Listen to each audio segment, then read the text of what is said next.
with Matt and his bike now, and he's just going to give us a quick conducted tour over the bike that he uses to win all these events and set the competition records. Matt. So obviously we've got the giant Trinity SL Advance that I've had for a number of years now. It was designed by Simon Smart in 2008. We've got, it's got a number of features on it. We've got the deep section front wheel at the front. This is again designed by Simon Smart, an MV 8.9 front wheel. Working towards the rear, we've got the MV disc. This is probably one of the most aerodynamic and lightest discs in the world. It's super stiff, super aerodynamic, which is what you want for a time trial. Moving regards to gearing, I obviously run quite a big chainring. Now I'm getting older. I haven't got the leg speed I once have.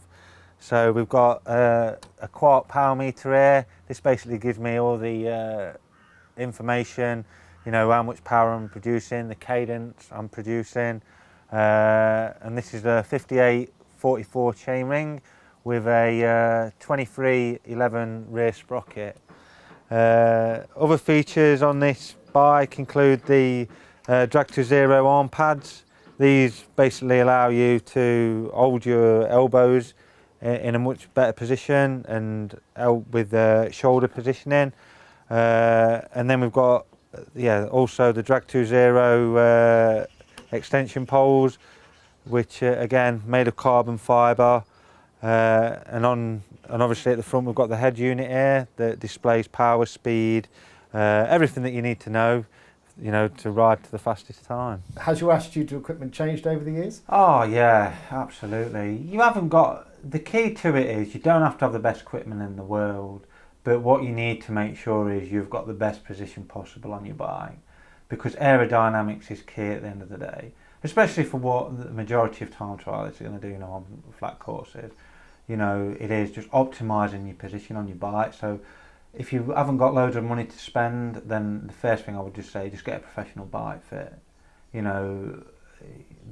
That's the key. That's the first area to always work in. Because once you've optimised a good position, then it's all the other bits afterwards that you can add. You haven't got to have the biggest budget in the world, but just buying the best tyres you can buy, the best skin suit you can buy. It's all those little bits. But so the bike fit's the priority thing. Yeah, absolutely. Start with the bike fit. Just but most people are going to spend a lot of they're going to spend quite a bit of money on a bike, but just get it so it fits right. Mm-hmm. And that's on a jig where someone who knows what they're doing. Yeah, absolutely. Or even just somebody that's got some experience in bike fitting. I'm not, you can get that for free off one of your friends. They've got to know what they're talking about. Right. But yeah, just optimise your position on your bike. And what about wind tunnel testing for your average rider? Is that going to make a difference? Yeah, of course it is. It's like when I first started with wind tunnel testing, went to the wind tunnel, found 30 watts in power. That's 30 seconds straight away. Despite having over 10 miles. Yeah, I had a decent position, mm-hmm. but it wasn't optimised. And then you start looking at all the other little bits, and you're bringing the time down. And that's what I always say especially when you're trying to advance yourself, because a lot of people now have got access to good, equipment like power meters and stuff, but not everybody knows how to use those. And what a lot of people focus on is what, like the people that they're racing against, they focus, oh, well, Joe Bloggs is, I want to beat him. But that's not the way to do it. You have to look at how far is he in front of you. It's like, for me, obviously I wanted to become national champion. I knew that I was losing a minute to Michael over 10 miles. So I know that I need to find 60 watts. So I know I'm not going to find 60 watts just through training. So it was breaking down every little aspect. Right. And that's how I got to become national champion. It was breaking every area down, sitting down with Bob, Simon, and saying, right, yeah, you can save a watt here, you can save 20 watts there, and it's just been by being very clever, and that's why people are going so fast now, because more and more people are doing this, and people are going to get faster and faster and faster.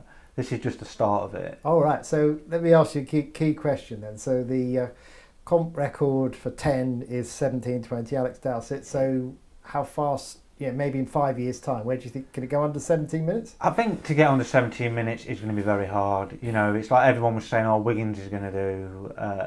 You know, he's going to break 16 minutes. But what people need to realise with a competition record, you can have the best form in the world, but if the day is not right, the weather's not right, you know, like mentally you're not right. It doesn't. The competition records are very special. But can people go faster? Yeah, the 10's going to be always the hardest record to break. You know, it's like for me to try and break it, I'm not capable of doing it. You know, I just haven't got that power, that top end power to do it.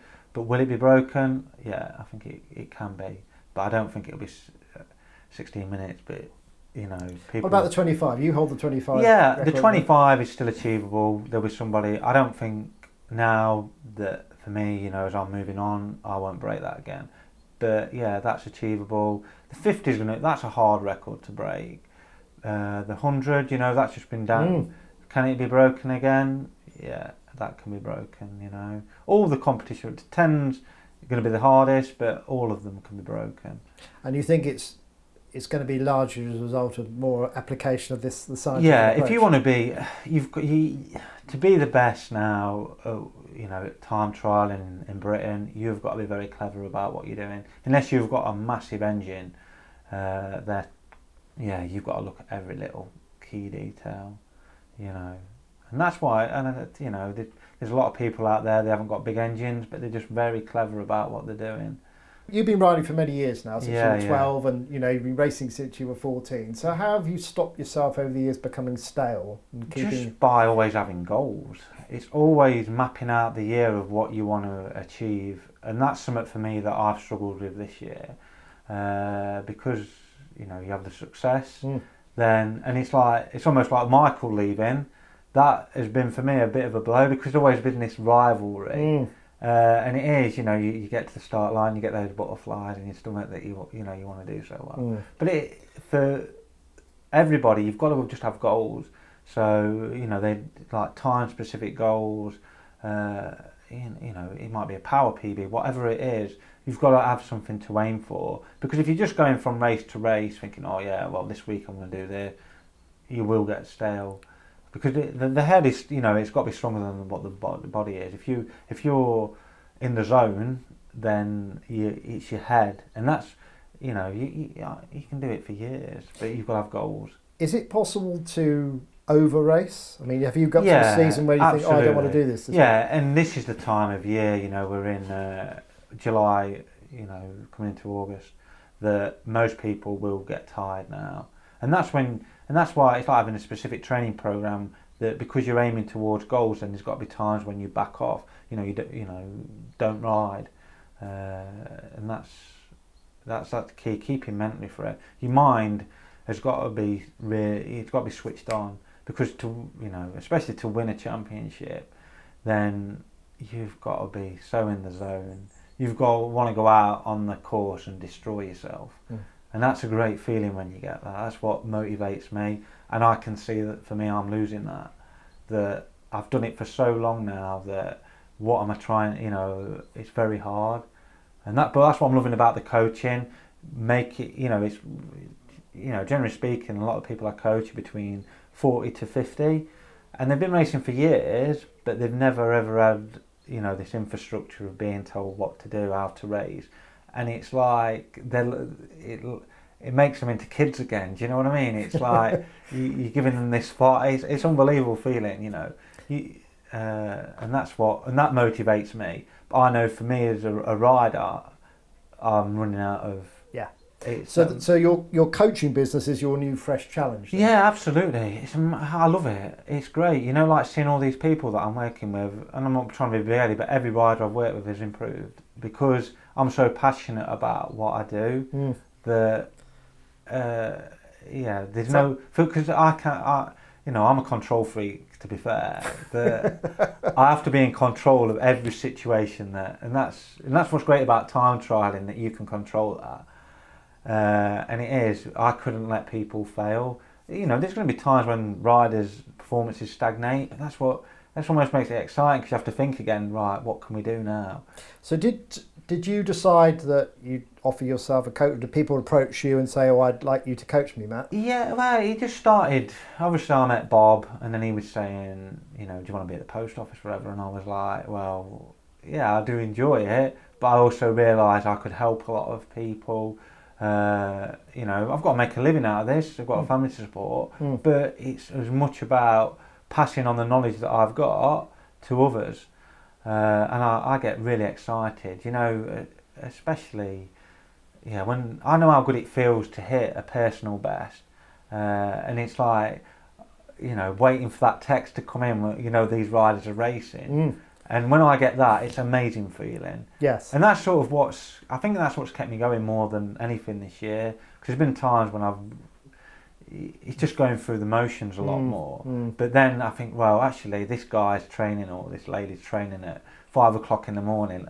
Yeah, you know, I've still got to do this. Yes. You feel responsible for it. So you're working with the national champions, and you've got some really good up and coming talent. Yeah, absolutely. You know, for me, I've got a number of riders that everything, you know, mainly some of them new to the sport. But you know, yeah, I have got people like Charles Taylor.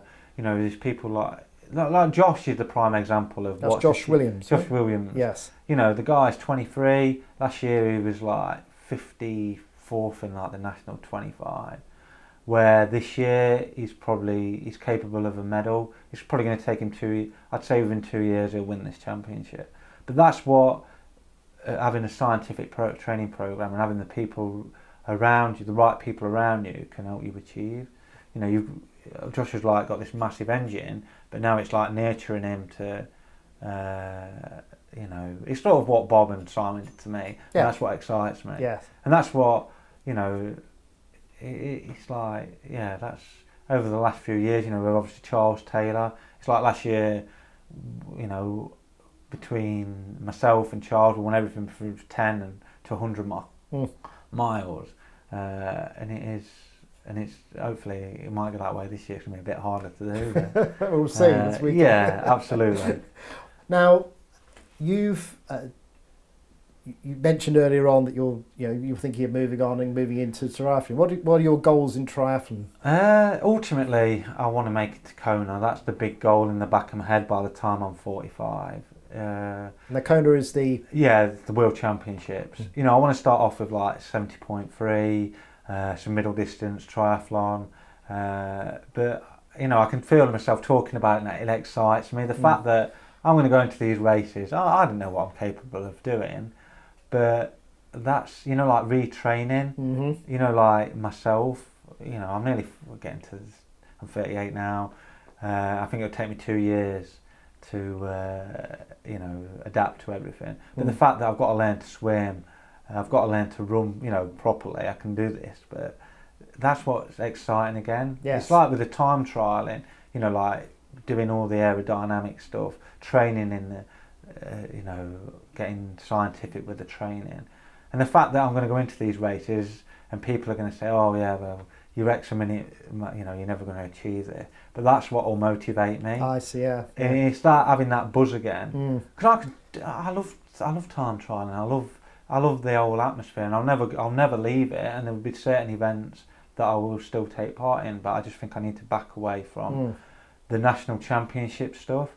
But I think I will be there, but hopefully I'll be there to support the riders I work with, because I just feel that I know what I've got to keep doing mentally, and there's so many young riders coming up that I want to retire at the top of what I'm doing. Yeah, well, you're a competition record holder. Yeah, and it would have been, like, the logical thing would have been to retire last year, but there was just a part of me I wasn't ready to let go. Yeah. But I do realise, you know, I did start this year thinking, oh yeah, I'm going to do triathlon. I wasn't sure. But as this season's gone on, I realise that's the way I want to go. Well, you've made the statement now. Yeah, absolutely. Yeah. You know, and I've said this, and that's why I've said it, because I mean it. You know, I did say it last year, but it was an half-hearted, yeah, I'm going to do this. But now I am doing it. I've pre-entered some races, like Stafford 70.3, Outlaw 70.3. So that's what I'm going to aim for. Brilliant. So, Well, good luck. I'm sure you'll do well. So, and you're going to get a swimming coach as well. Yeah, swimming coach, running. That's Practice what you preach. Yeah, definitely. They're not fields I'm an expert in, and I think that's what I need to learn. How do you think that you've been used to sort of winning races week in, week out? Is that going to frustrate you with the fact that you won't be able to win triathlons straight from the get-go? I suppose as long as I'm smashing the bike bit, I'll be happy. But no, it sort of excites me that because there's a lot. When I go to a race now, there is always pressure because that all those people in that race, they still want to beat. They still want to beat you, and that's what's pushing people on more and more this season. But that sort of excites me. The fact that I'm not going to be the favourite, but then I think, right, I'm so far down on these people. What is it going to take to beat them? Yeah. Because it is, for me, winning is. I love winning, but I don't know if I'm ever going to be. I might never win a triathlon. But the fact that I've got to try and adapt to try and win and think about winning, that's the exciting part of it all. Yeah. It's just like, it's relaunching everything again. Where if I keep time trialling, then I'm pretty much trying to beat the goals that I've set. Until somebody else comes along and beats those goals. Well, I suppose, as you say, those two certificates on the wall tell us that you've got the comp records at the moment. It's going to be difficult to keep on beating. Yeah, absolutely. You know what you've got to keep doing. There's only so many days in the year that it's capable of beating those records because the conditions just have to be perfect. So. But I've done that. I don't see the point in me trying to break it a bit more. No. Let someone else come along and break it. Yeah. So. What would you say that the role of the coach is then? Is it support, encourage, yeah, absolutely. It's it's everything. It's giving the rider the support that they need, and it always comes to strengths, weaknesses, but psychologically, and that's why I'm still coached by Bob, because psychologically I need that second person to say, actually, you do this, and it's just giving that rider all the support, every bit of support they need. And do you have to be a bully? No, sometimes you just have to be stern. It's not about being a bully. It's just saying, right, actually, it's like you set a training program and then that rider goes and does something else, and then then they don't achieve what they wanted to, then you've got to say, you need to do this. But I haven't got every answer to every problem. So I'm still, it's like with the riders, they've got good ideas as well, and I'll say to them, what do you think? And it's having this relationship. The coach, there's no coach out there got every answer. They've got to learn they've got to communicate with the rider. So coaching for you is a sort of partnership. Yeah, absolutely, a massive partnership. Because I don't want that rider to fail. I'm not just in it to get paid. I'm in it to help them achieve their goals. And like I say, I don't want for them to fail, it'd be me to fail, and that just can't happen. Because you're a winner. Yeah, it is. It is. And and there is times we do get stuck with riders, but you just work out. You talk to each other, and it's that communication thing. So, are you selective about the people that you sort of interview the people that you take on? Yeah, everybody. There is people that. I'm in a fortunate position that I can be selective of who I want to work with. And it is. I think that's the thing with coaching. You can be the best coach in the world, you can be the best rider in the world, but you've got to be able to relate to that rider, and that's what's key to it all. The feedback, that communication. You've got to have a good bond between you. You've got to have trust in that person. Just because I've got all these results doesn't mean that I've got every answer. It's just learning all the time. That's what excites me. Everyone's got different problems, but the good thing, that the experience that I've got, is I've done it on the road, done it on I've done so much. Yeah. I've had overtraining syndrome. I've had everything going virtually. There's not, but I'm at the biggest advantage that I've got probably over most people is that I know what it takes to win. So how I set out my training is, I think what doesn't the rider do within training? What doesn't the rider do within racing? So then you have to train the rider in training to then replicate it in racing. And it's like, you know, for me, I write a rider a plan of what they need to do within a race, but then they look at the training sessions and they're like, well, you know, this is crazy. But it's not, because it's about how you then apply all these little bits within a race situation. Because time trialing is like Formula One racing now. It's about, there's so much going off, you cannot just go to that race and just think you're going to blast out the most amount of power. You've got to think about everything, the pacing strategies. And that's what I give everybody that I work with. Ah, right. And that's the advantage that I'm providing. I'm carry on doing what I'm doing, and I listen to what the riders are doing, look at what they're doing. I'm always going to have that advantage. So it's a powerful tool. It is. And your reputation. Yeah, absolutely. Well, I want to. I want. It's like if a rider I work with, I want people to be. It's like, yeah, it is a fear thing. You know? But it is. It's a success thing. I want everyone I work with to have success, because I know how it feels to fail, and it's the worst feeling in the world. You know, it's like for me going to national championships, and the amount of times I've finished fourth, and then driving home and then thinking, right, what am I going to do? And it's a horrible feeling. I don't want, you know, I want to try and do everything I can. And you think, you know, that having a coach yourself actually got you from being Mr. Fourth? Oh yeah, absolutely. If I hadn't met Bob, and if I hadn't met, you know, Bob Tobin and Simon Smart, would I have been in the position I am now? No. So coaching is, you know, you believe in, you practice what you preach. Practice what I preach, definitely. And it's all the time just learning new techniques. You know, I come up, it's crazy the sort of, you know, I just go out and I'm always coming up with new stuff. It's exciting. But that's why I want to go into triathlon. Yeah. You know, I work with triathletes, but actually there's stuff within triathlon then you can relate to, you know, you can pass on. It's just learning from every sport, you know. There's so much that you can bring. Because if you're just firing all the same muscle groups all the time, then you just get, you know, your body's just going to get lazy. Do you think there's any chance that, you know, after you start doing triathlon seriously, that you might even get even better on the bike? Possibly, yeah. You know, and that's been a big, you know, it's like finishing at the post office. I didn't realise how fit that kept me. You know, it's like what I've had to do now is I'm going to start doing some strength and more strength work, you know, within the day. Because I used to walk like 10 miles a day.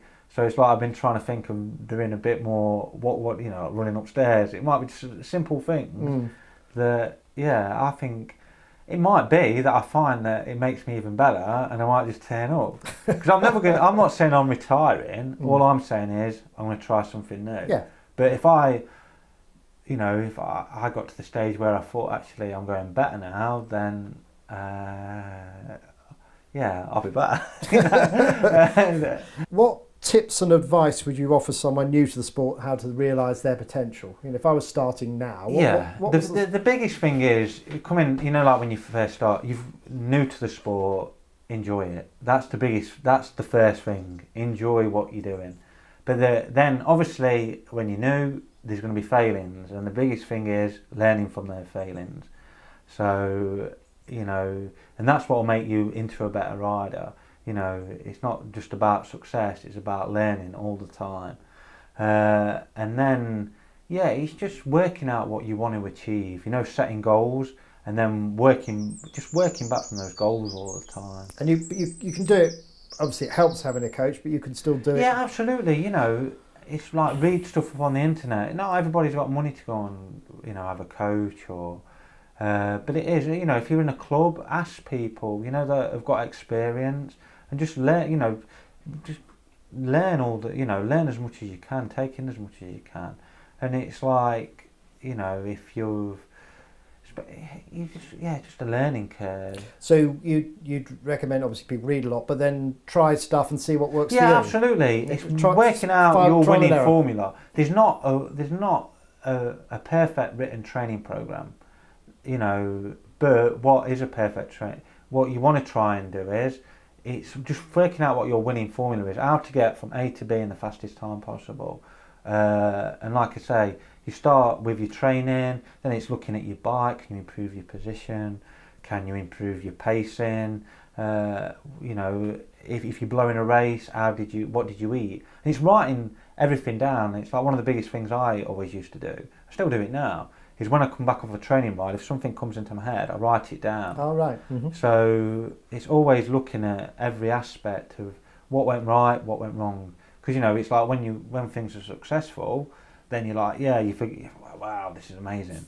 But actually, what did you do that made that You need to know successful? how you got there, yeah. Yeah, and it's just logging everything. Okay, You so know. training diary, basically. Yeah, training diary. It hasn't got to be as scientific as downloading everything on the computer, but to start with, yeah, just log what you're, you know. So if you get stuck, you can revert back to stuff. So that's the biggest area to start, you know, when you first start into the sport. Thank you. So, Matt Bottrill, the People's Champion, thank you very much for your time. We've enjoyed talking to you. oh, you're more than welcome. I've really enjoyed it.